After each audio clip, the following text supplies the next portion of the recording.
Like every year, this year also, Google released a new version of Android known as Android Nougat. But not every handset will get this update this early. So, what will you do to experience this newly released version of Android if you aren't an Nexus user? But you need not worry because Sunny Mod has got us covered. So this, my friends, is the Sunny Mod 14 custom ROM based on Android 7.0 Nougat. And in this video, we're going to have a quick look at the features that come along with this new custom ROM. So, without any further ado, starting up from the system settings, one new thing that can be noticed easily is that now you have some quick suggestions to access some quick toggles. Nothing new in the display. You still have that ambient display that will light up the screen whenever you receive a notification. LTE is working fine.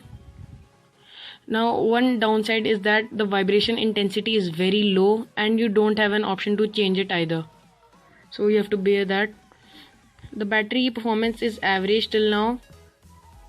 Virtual buttons are still there, but now you cannot customize them using the themes option because as you can see, there is no application for themes.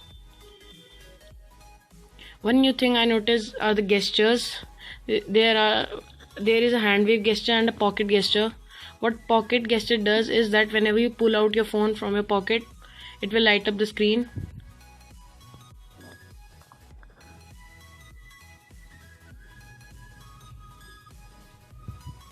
And this was the hand wave gesture. Now moving ahead, nothing new, but now one thing is that the system UI tuner is preloaded. So what it does, it makes some minor tweaks, like you can customize the navigation bar. Now coming to about phone, as you can see, it is running on Android 7.0 Nougat.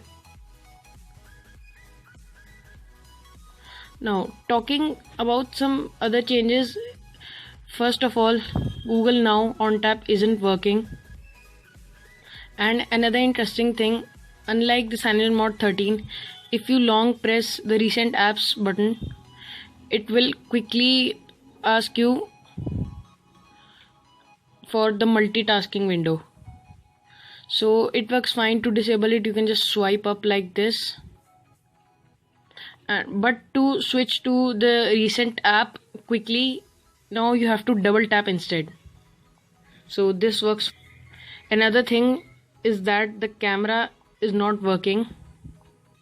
So now you cannot use some useful features like the smart lock face recognition feature that was very helpful in the Sunny Mod 13 custom ROM, and I miss that feature a lot now. Some preloaded apps can be seen like the audio effects. It's a very useful app if you have a good headphone or an earphone or a speaker. But as I'm using the power amp application, I use its equalizer.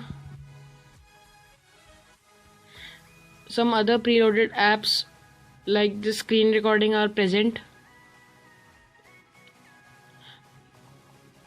Now one thing I can say, despite being an unofficial ROM, a very unstable ROM, this is very stable as compared to Sunny Mod 13 when it first came out, because I've been using this for around 6 hours now. And one thing to be noticed is that till now it hasn't rebooted forcefully, neither it has shown ghost touches, neither any application has stopped working. So this is a very good thing. But some of the features that were there on the Sunny Mod 13 are missing, but I'm sure that Sunny Mod developers will provide them in future updates. And to enhance the experience of using a new custom ROM, it doesn't matter whatever you are using, one suggestion from my side will be always carry a bunch of things with you in your micro SD card. Like I am carrying some things like let me show you.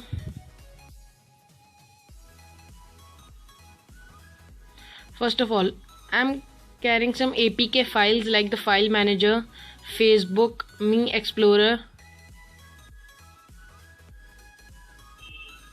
and the WhatsApp application. You can carry some useful things like YouTube, Chrome browser, and many more things. If you accidentally if you're not able to flash your GApps package, and the link for this ROM and the GApps package will be provided in the description box, so you can check them out if you want to switch to CyanogenMod 14.